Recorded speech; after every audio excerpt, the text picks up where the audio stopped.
Hola, muy buenas noches, bienvenidos a una emisión más de A Fondo, espacio de análisis periodístico donde abordamos temas que son de interés comunitario. En esta ocasión, pues usted sabe, el jueves pasado se celebró el 1 de mayo y más allá de las celebraciones oficiales, pues yo creo que es importante hacer una reflexión de cuál es la situación de los trabajadores del movimiento obrero, el rol que están jugando actualmente los sindicatos, y en general tener una perspectiva pues de cuáles son las perspectivas, valga la redundancia, del movimiento sindical mexicano. Y para eso pues hemos invitado a un conocedor del tema que además pues él ha impulsado el sindicalismo democrático, me refiero al licenciado Jaime García Chávez, a quien le doy la más cordial bienvenida. Bienvenido, Jaime. Gracias, Javier. Pues cuando me invitaste a participar en esta ocasión, y sobre todo con el tema del mundo del trabajo, del movimiento obrero, si es que lo hay, recordé una frase del gran escritor argentino Julio Cortázar, que dice que cada vez somos más, ¿verdad?, los que creemos menos en tantas cosas que llenaron nuestras vidas, porque realmente aquí es un tema que se presta para la arqueología de muchas cosmovisiones, de muchas convicciones que hubo sobre todo en el siglo XX y que hoy las vemos a muy buena distancia. Y este es un tema, pues desde luego muy interesante, un tema vivo, pero en el que hay que ser muy puntilloso a la hora de la crítica. Y efectivamente, porque incluso referentes ideológicos, históricos, o conceptuales, como el de la lucha de clases, el movimiento obrero, como actor social protagónico de un cambio social, pues se han visto de alguna manera disminuidos. Yo he visto incluso el concepto de lucha de clases ya se sustituyó por el de sociedad civil contra sociedad política.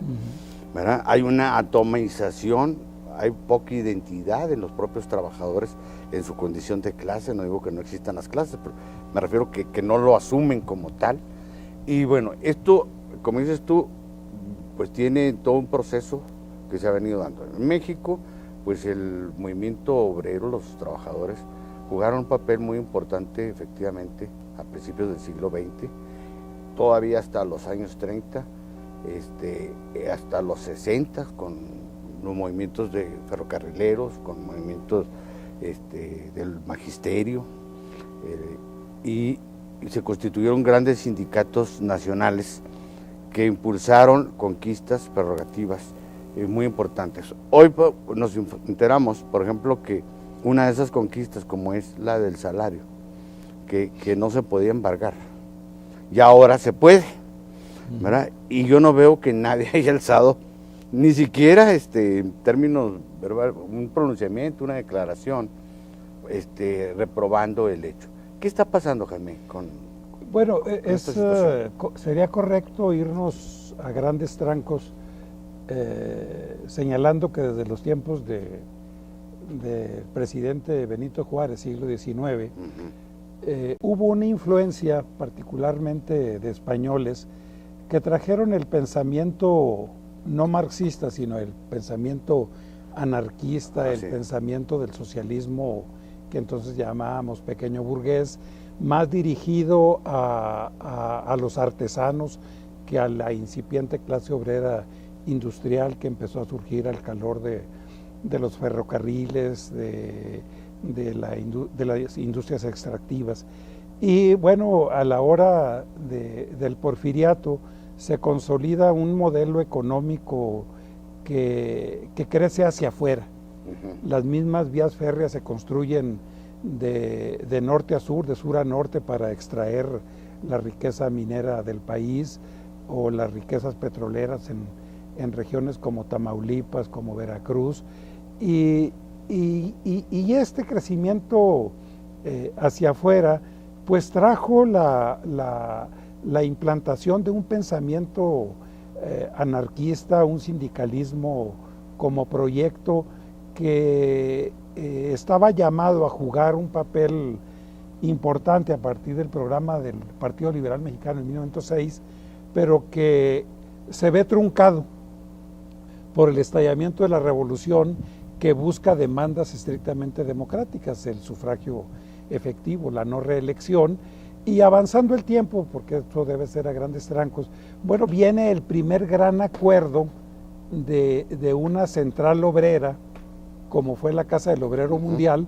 que en lugar de sumarse de manera natural al zapatismo o al villismo, traban una alianza con el obregonismo y por tanto con el carrancismo. Caminando el tiempo, en la primera huelga general que hubo en el país, pues Venustiano Carranza no duda, ¿verdad?, en tomar las medidas más drásticas contra ese movimiento obrero, que ya para estas alturas tiene la influencia del pensamiento comunista y que va a concretarse en una década muy importante, los años 30 del siglo XX, donde surgen los grandes sindicatos de industria. Durante la etapa de la presidencia del general Cárdenas surgen los grandes sindicatos en las industrias básicas del país, y también la promulgación del estatuto jurídico que vino a resolver las relaciones entre los empleados públicos con los titulares de los poderes, o también la posibilidad de crear un sindicato muy importante en la vida política nacional, como es el Sindicato Nacional de Maestros. Ahí se consolida el CENTE, ahí se consolida un sindicalismo dependiente del Estado. Al principio se supone por el gran compromiso que significaba el pacto social contenido en el artículo 123, pero después a las de a fuerzas. Recordemos que Miguel Alemán es el que impone una dirección sindical en ferrocarriles mediante mecanismos estrictamente gangsteriles. Y a partir de ahí, bueno, hubo insurgencias como la de telegrafistas, maestros, pero sobre todo ferroviarios, ferrocarrileros, a fines de la década de los 50, que son aplastados, son movimientos que son aplastados, no obstante que estos gobiernos dicen representar al movimiento obrero. Y a partir de ahí, pues viene una larga etapa de adormecimiento en la que hubo poca movilización, y fue hasta después de los años 70 que hubo insurgencias, la de los electricistas, en fin, el surgimiento del sindicalismo universitario y otros. Pero la lección es que cuanto movimiento obrero se hizo por democratizar la propia organización, fue derrotado. O sea, salvo el sindicalismo universitario, que logró una reforma importante, pero a la postre no vemos que pinte para la generación de un movimiento obrero vertebrado que haya tenido una significación importante en la construcción de lo que tenemos actualmente.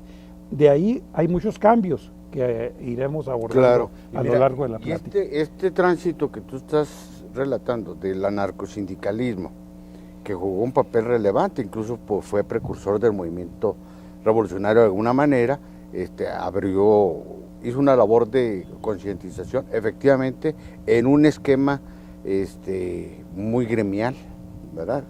Pero recordemos las huelgas de Cananea y de Río Blanco, por ejemplo, y luego se consolida estos sindicatos industriales, pero que quedan en lo que históricamente se conoce sometidos al corporativismo del Estado y del partido oficial. Si quieres, vamos a una pausa y regresamos para ahondar en esto, porque creo que esto va a la par de la transición que en términos económicos y sociales se da en el país a partir del alemanismo y en delante.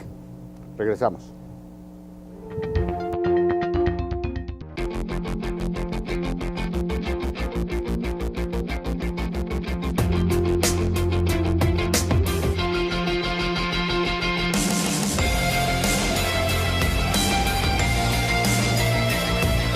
El futuro empieza cada mañana. Trabajando hoy, construimos futuro. Nací en el corazón de Chihuahua, con cimientos fuertes, orgullosos. En lo más profundo de mí, nació la universidad, alegre, luchadora, noble.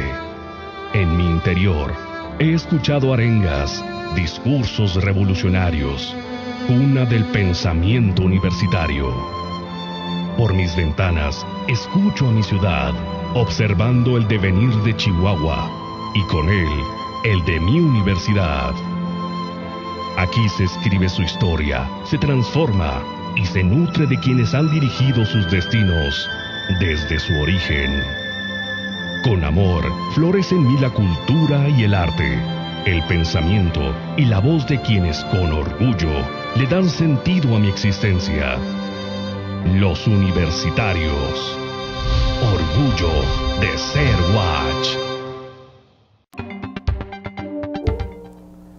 En el segmento anterior nos quedamos en cómo se va configurando los grandes sindicatos industriales justamente a partir pues, de la industrialización, del proceso de industrialización que se inicia en los años 30, para decirlo así, un periodo de Cárdenas en delante, pero que al mismo tiempo pues, va traduciéndose esto en el ámbito sindical en lo que se conoce como corporativismo. La CTM surge precisamente en el 40 No, la CTM surge 36. en los primeros años del gobierno del general Lázaro 36 Cárdenas. por ahí, ¿verdad? 36. Sí. Una gran central obrera, prácticamente diseñada como central única de todos los trabajadores mexicanos, ¿verdad? Y bueno, aparecen los grandes sindicatos de industria, dentro de los que podemos ubicar ferrocarriles, mineros, petroleros, o sea, un gran electricistas, un sindicalismo que a la vez no rehuía el asumir posiciones políticas, porque recordemos que los anarquistas repudiaban la participación en política, y luego también la fusión con intelectuales socialistas o progresistas. Podemos recordar el muy emblemático e influyente Vicente Lombardo Toledano, claro, que fue el primer secretario general de la CTM, hasta que los 7 lobitos encabezados por Amilpa y otros líderes sindicales lo desplazan. Pero si bien es cierto, por ejemplo, en el gobierno de Plutarco Elías Calles, estamos hablando de 24-28, la CROM y Morones fueron la corporación, el corporativismo que todavía subsiste hasta ahora, hasta este momento, es el que se construyó a partir del gobierno del general Lázaro Cárdenas.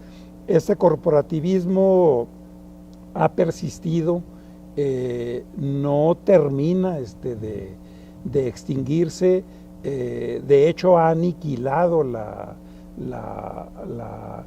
vida misma de los derechos por parte de los trabajadores. Quiero comentarte que en la etapa en la que yo colaboré con el Partido de la Revolución Democrática hacia fines del siglo pasado ya, ¿verdad? Sí. Elaboramos un proyecto que era una reforma laboral para la transición democrática. Eso es muy importante, claro, porque planteábamos en ese entonces la necesidad de que los trabajadores mexicanos tuvieran la plena libertad para darse sus organizaciones, para la contratación colectiva, porque en ese momento había un proyecto del Partido de Acción Nacional para la reforma a la Ley Federal del Trabajo, y había un proyecto que se conoce acá como anteproyecto del mismo Partido de la Revolución Democrática, y al que le metió un gran impulso Porfirio Muñoz Ledo, pero que desde nuestra óptica estaban totalmente equivocados. O sea, no era la alternativa. ¿Por qué?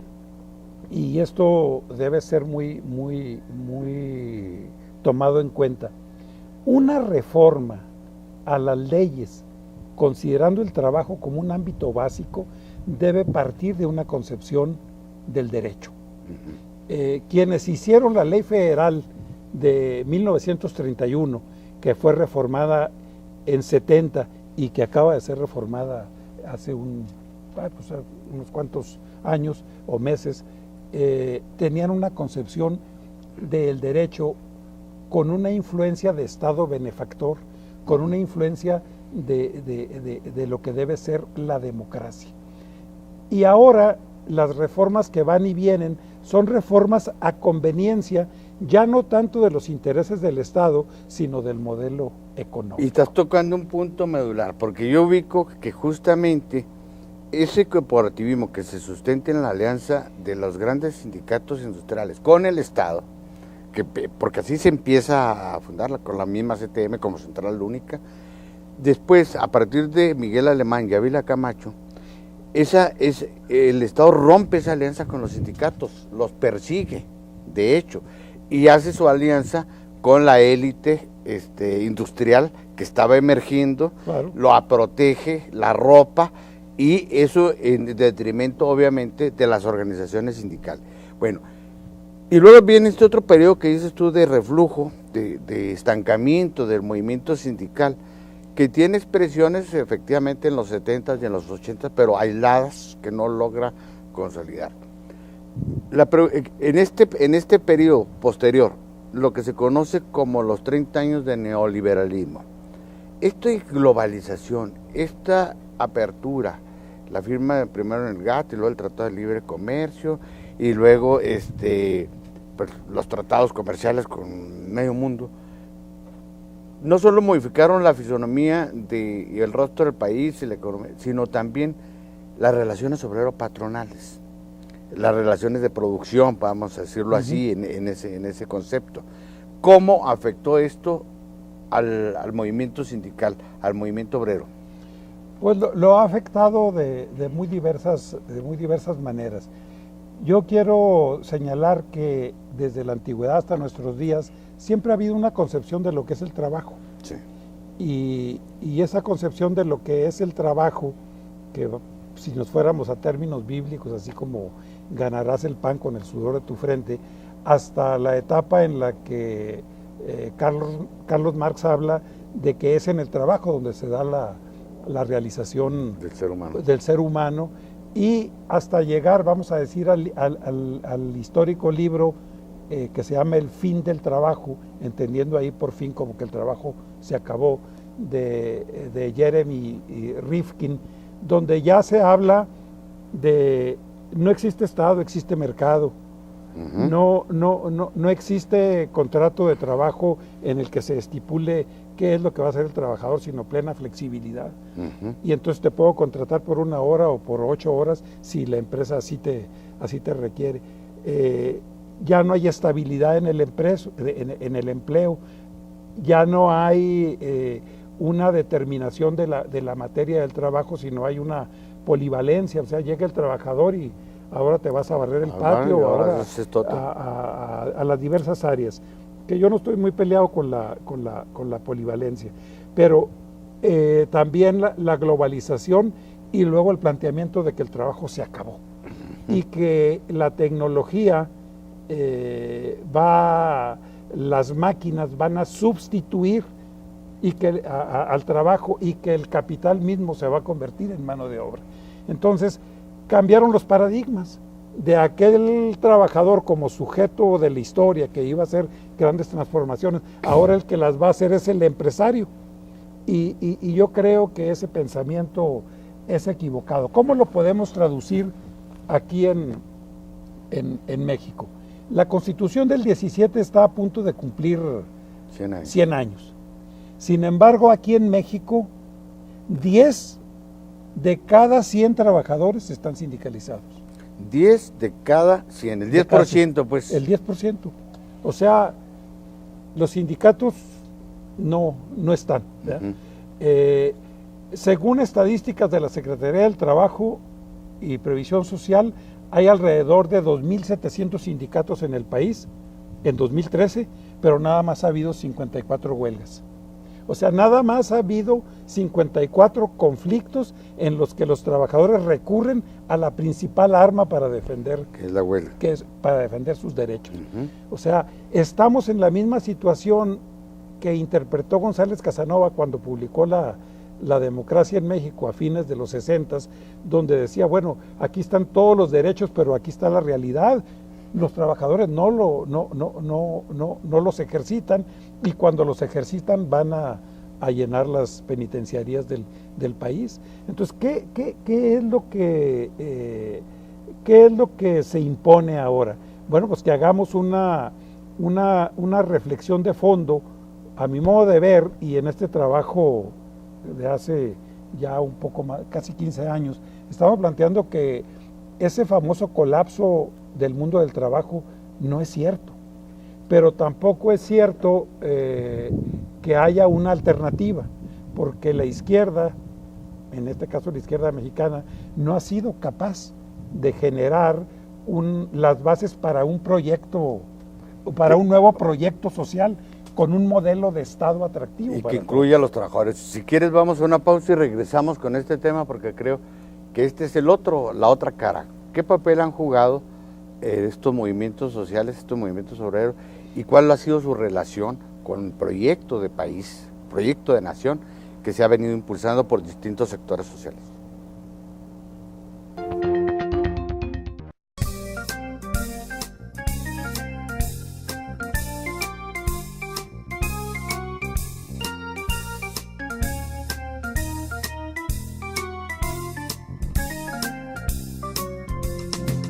London Café, un lugar para disfrutar. Universidad con historia.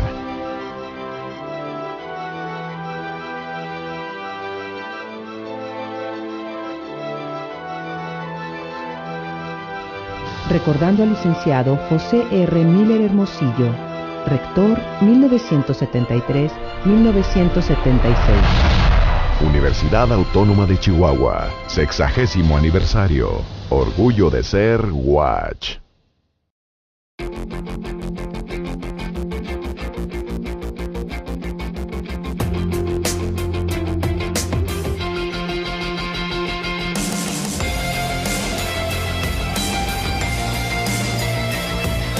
El futuro empieza cada mañana. Trabajando hoy, construimos futuro.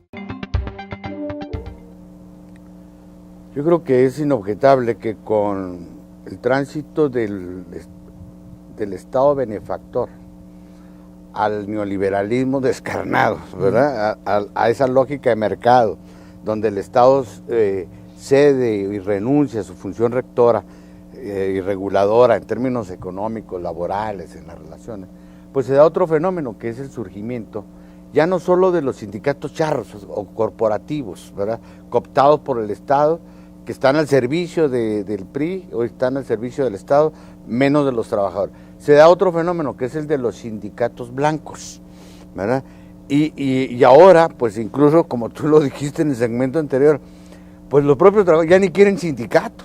Si el 10% de los que están en una relación formal de trabajo no están agrupados en sindicatos, pues imagínate cuál es la situación general si sabemos que los trabajadores que están en la economía informal, que carecen de toda protección legal, jurídica y social, pues entonces, pues el mundo del trabajo efectivamente está en una situación muy precaria, ¿no? Esto lleva a lo siguiente: uno, el pensamiento anarcosindicalista; dos, el pensamiento de ese estado del nacionalismo revolucionario, benefactor, protector de la justicia social en términos generales; y después la lucha que dan particularmente estos sindicatos industriales, encabezados en buena medida por militantes del Partido Comunista como Valentín Campa y otros, ¿verdad? Otón Salazar, en el caso magisterial, que plantean como reivindicaciones centrales y como plataforma para generar un movimiento obrero realmente que responda a los intereses de los trabajadores, la autonomía, la libertad y la democracia sindical, que fue un periodo muy interesante, muy intenso, y que sin embargo, porque eso formaba parte de un proyecto de desvincular a los sindicatos tanto de la tutela del Estado como de los patrones. Por eso era la autonomía, la libertad y la democracia. Pero yo percibo, Jaime, que cuando desaparece el Partido Comunista, esto, bueno, no en automático, pero empieza a dejarse de lado por parte de la izquierda. Ya no se incluye en los proyectos sociales como el que tú presentaste, sino se deja de lado. ¿Qué pasó? No importa, ya no importa. Veámoslo así, empezando por esta última fase. Mientras el sector de los empleadores, porque ya no se llaman patrones, son empleadores. Son empleadores.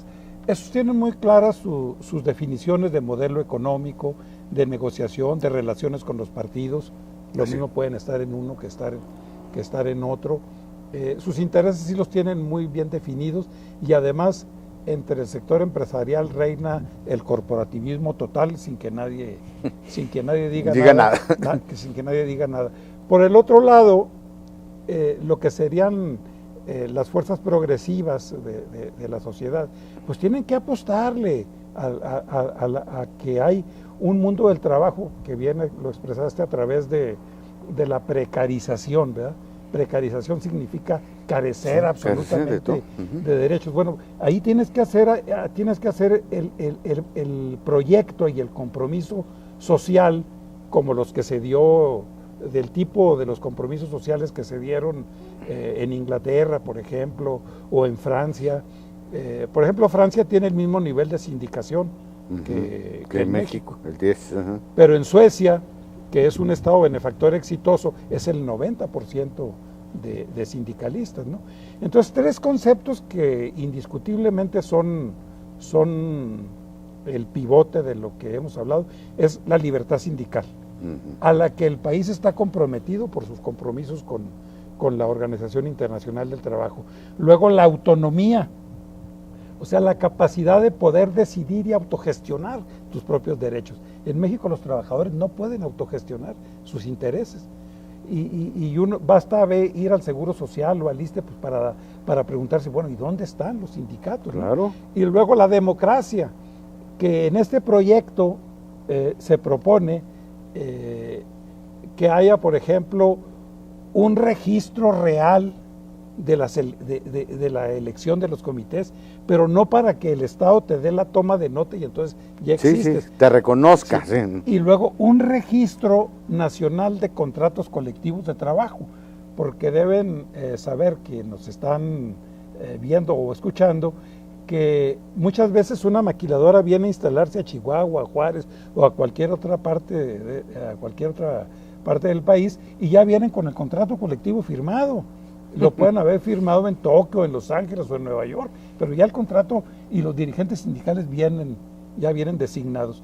Y luego, pues esto explica por qué los líderes de las centrales obreras son gentes que no pertenecen a la clase obrera. Que no trabajan, además. Nunca han trabajado, sí, ¿no? Sí. Nunca han trabajado. Todavía Fidel Velázquez pues fue lechero y se levantaba temprano, pero de ahí en más, y no lo digo porque tenga desprecio por ellos, pero no hemos visto a líderes que pertenezcan realmente que hayan prestado sus servicios en una empresa, en un taller. O sea, o son abogados, como en el caso de Jorge Doroteo Zapata aquí en Chihuahua. Que ya antes de ser líder de la CTM fue representante patronal ante una junta de conciliación y arbitraje, ¿verdad? Y que el que le dio el cargo, pues lo dejó porque pensaba regresar. Bueno, la muerte se le atravesó, ¿verdad? El chino Mar de la Rosa. De la Rosa. Pero son gente desclasada, ¿no? O sea, no pertenecen y por tanto no tienen la identidad y por tanto pueden pactar lo que sea. Yo nunca olvidaré que en la sucesión gubernamental de Chihuahua, los que apoyaban a Héctor Murguía Lardizábal en una mesa como esta, pero con una silla más, estaba Murguía Lardizábal de un lado, Eloy Ballina del otro y luego Doroteo Zapata del otro. Digo, ¿de qué se trata? Pues, sí, claro. ¿Qué fotografía más necesitas? Entonces, sí, en México, para que haya movimiento obrero, debe reivindicarse la libertad sindical, la autonomía para la gestión de los propios intereses, que nadie venga a decir debe ser así. Sí, claro. Y la otra, que haya democracia, que haya flujo en el cambio. Porque, y aquí platico una anécdota muy rápidamente. No, está bien. Cuando ganó Francisco Barrio la gubernatura de Chihuahua, me hablaron una serie de gentes de un conflicto muy sonado aquí en Chihuahua, que fue el de aceros. Me hablaron unos trabajadores y dijeron, ahora sí la vamos a armar, porque ya llegando a barrio, entonces ya se acabó el problema de la alianza con el charrismo, las dependencias sindicales. Pues pasaron 12 años de transición democrática, ¿verdad? Del 2000 al 2012, y los herederos de Fidel Velázquez o el Bester Gordillo, ahí siguen, jamás los han tocado, a pesar de que en el esquema democrático más decantado en el pensamiento político y aplicado en el mundo, no debe haber corporaciones para que haya democracia. Y no solo eso, Jaime, sino que aparte hubo alianzas. No, recordemos que tanto Vicente Fox como Felipe Calderón pues protegieron y se aliaron con el Bester Gordillo. Sí. Le facilitaron incluso el que creara una federación de trabajadores del servicio público. Claro. La arroparon en toda esta cuestión. Es decir, ellos utilizaron a mismo Romero de Champs, del sindicato petrolero, pues también lo acogieron, ¿no?, para mantener el control. Y pusieron, fíjate, que ahorita me estoy acordando, a Abascal, que era un hombre... Pues era de la Coparmex. Pues, era de la Coparmex, presidente de la Coparmex, lo pone de titular de la Secretaría de Trabajo y Prevención Social. ¿Sí? Bueno, entonces, y eso sí estaban en una mentalidad totalmente, incluso, pues eso fue lo que dio origen a organizaciones como la Unión Nacional de Trabajadores, así se llama, ¿verdad? UNT, y otras expresiones. Pero vamos a una pausa y regresamos para ver qué es lo que se requiere, aparte de estos tres elementos que hemos hablado, de libertad, democracia y cómo vincular y volver a lograr que los trabajadores, uno, se sientan como tales, tengan conciencia de clase, porque en mi percepción no la tienen. ¿Te parece que abordemos ese tema en el siguiente segmento? Regresamos.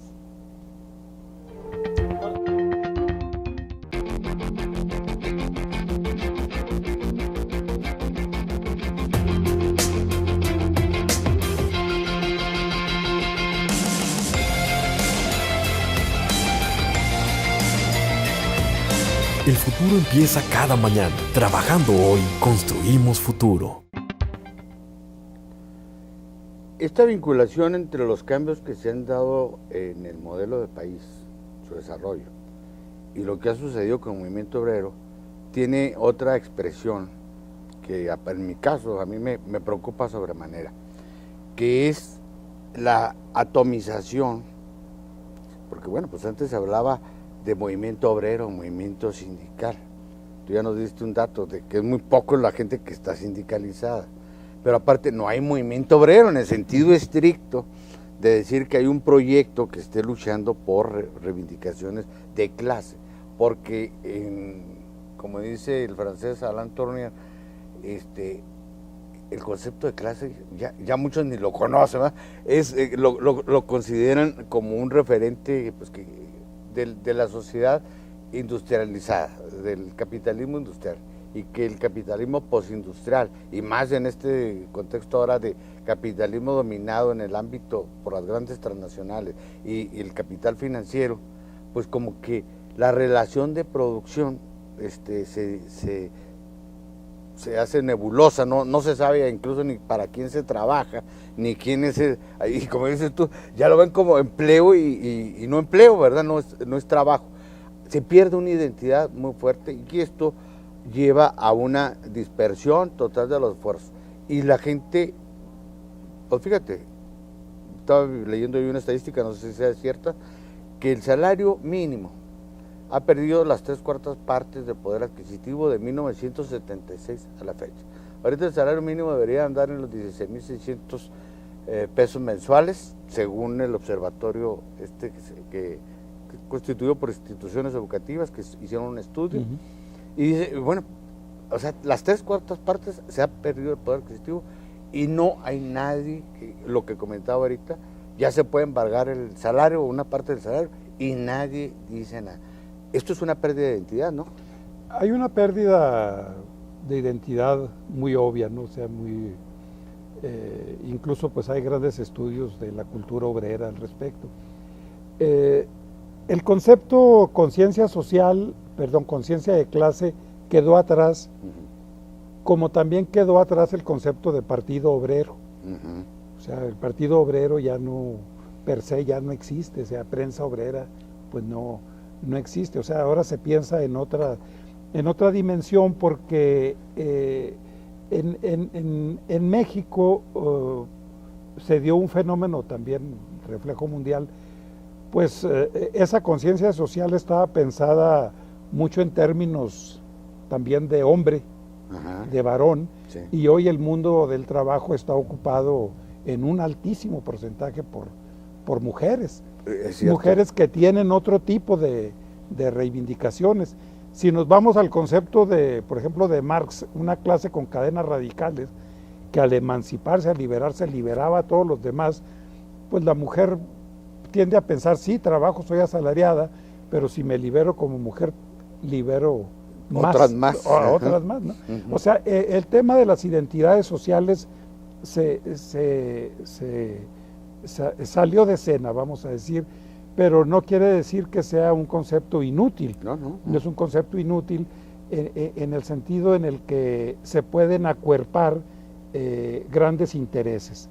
Ahora, aquella idea de la conciencia de clase era muy factible tenerla en el llamado sector primario, por ejemplo los mineros, pues si vivían ahí en Santa Eulalia, acuerpados, acasillados, etcétera, etcétera, pues ahí estaban reunidos, agrupados, o sea, era fácil que el concepto permeara, pero decrece cuando se da ya en un sector secundario de industria de transformación y cuando pasamos al esquema terciario, que es donde más trabajadores hay. Exactamente. O sea, una azafata o alguien que trabaja en una línea aérea o que trabaja en un restaurante de lujo o todo vendiendo eso. coches, en sí, ese no tiene la idea de que es trabajador, No.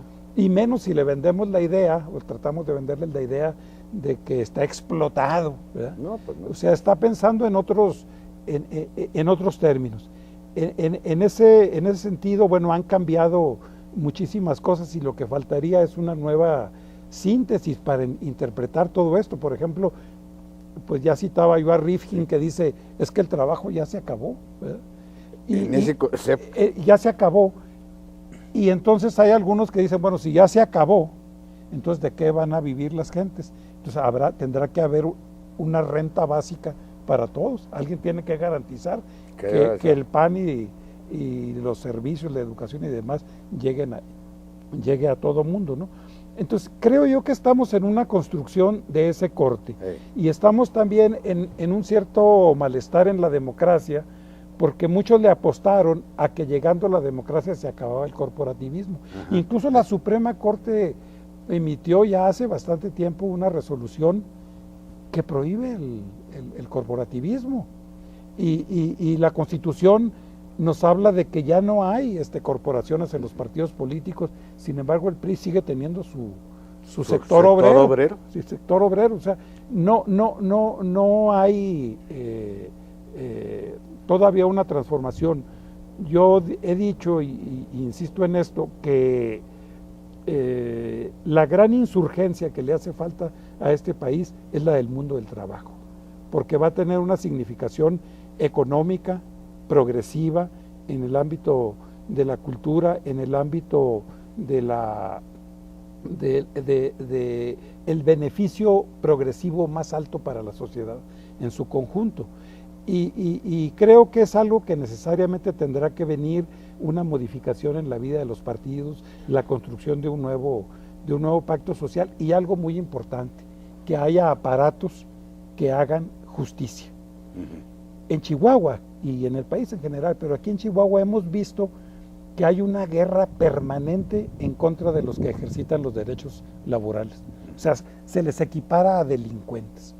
El que demanda es delincuente, está afectando. Subversivo. Es subversivo, está cambiando. Yo quiero,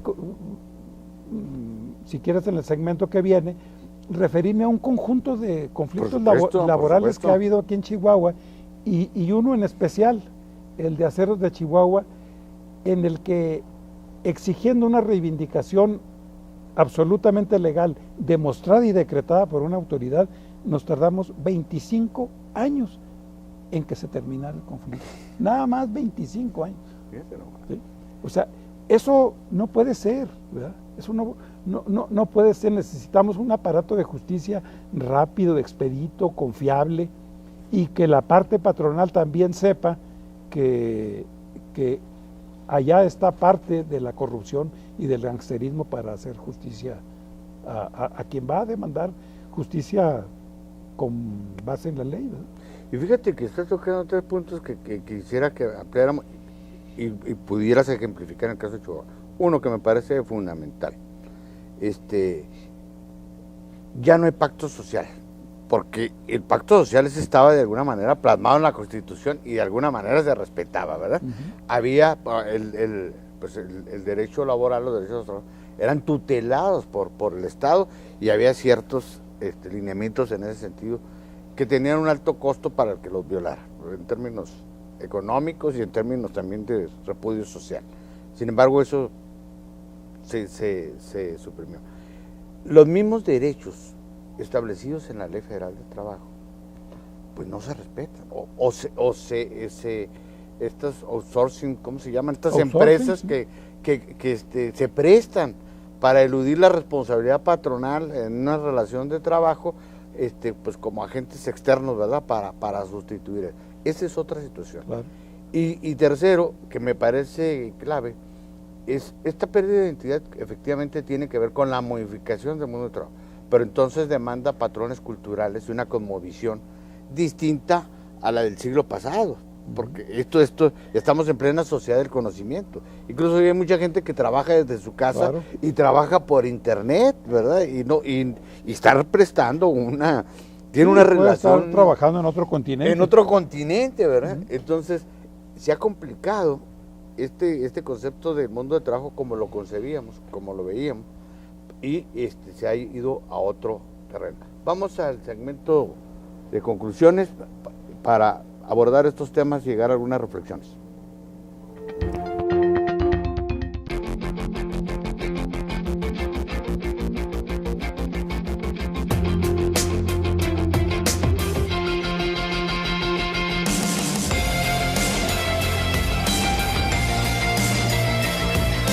El futuro empieza cada mañana. Trabajando hoy, construimos futuro.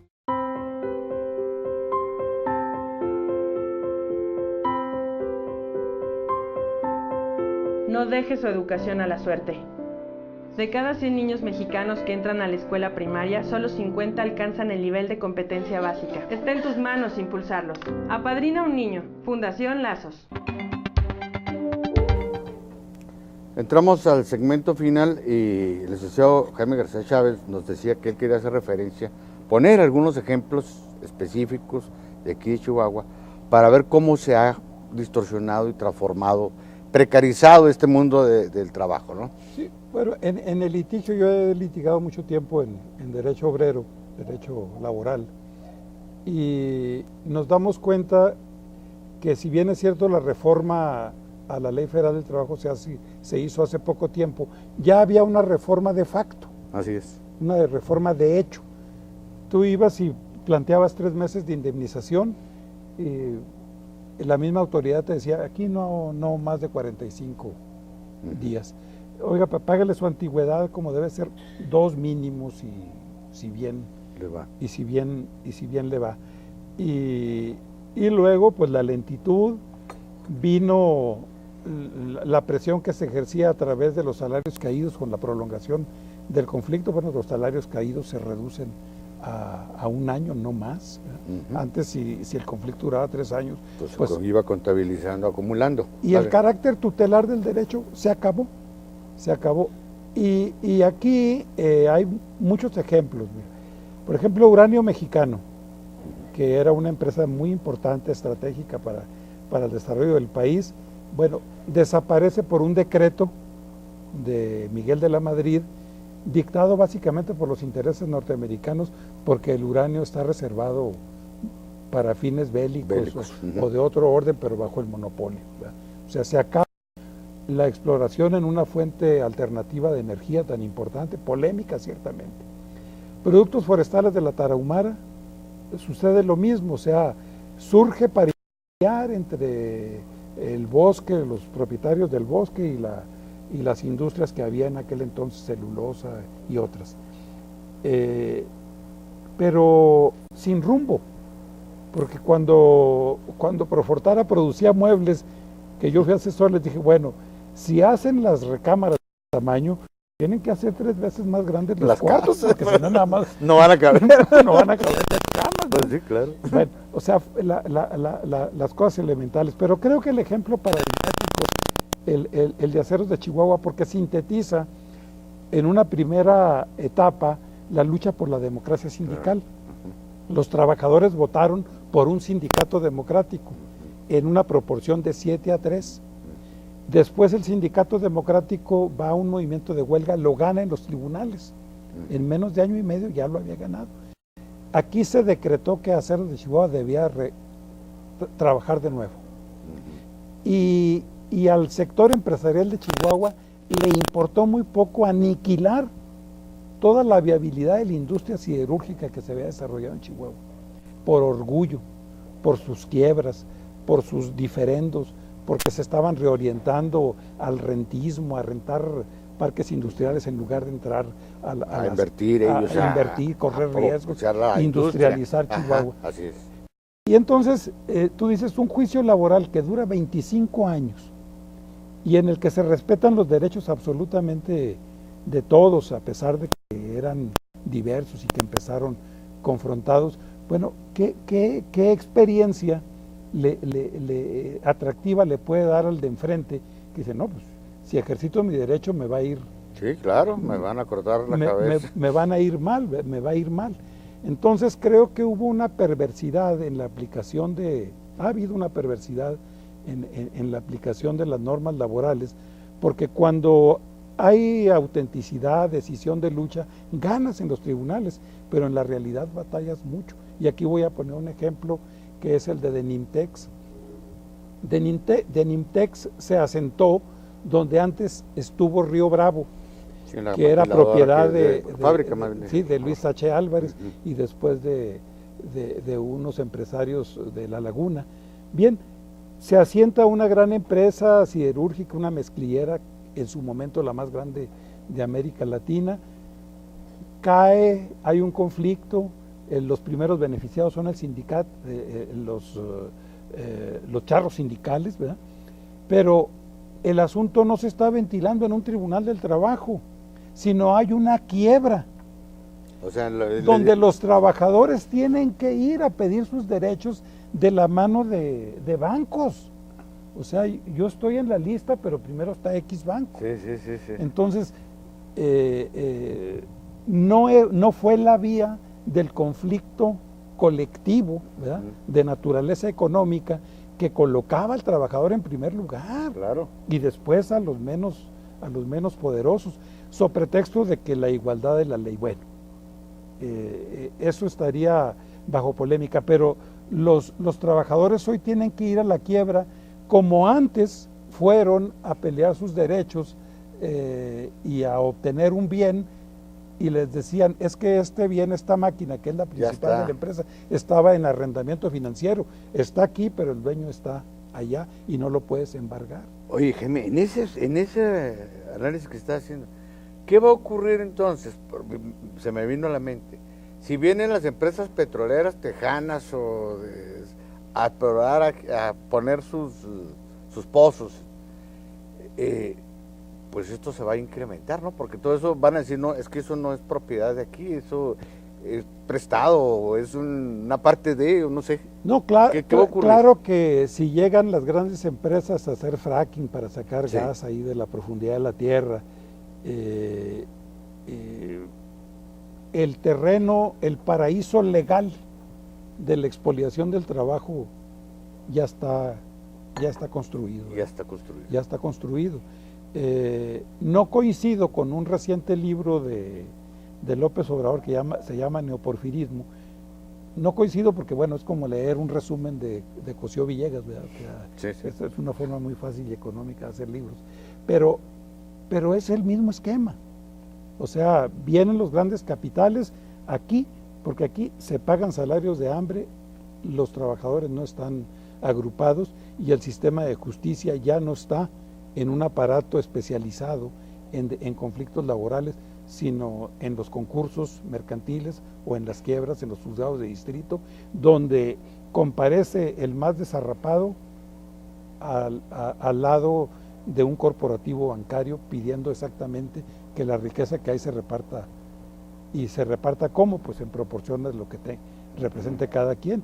Uno el salario mínimo y otros capitales bursátiles y financieros y demás altamente gigantescos, ¿no?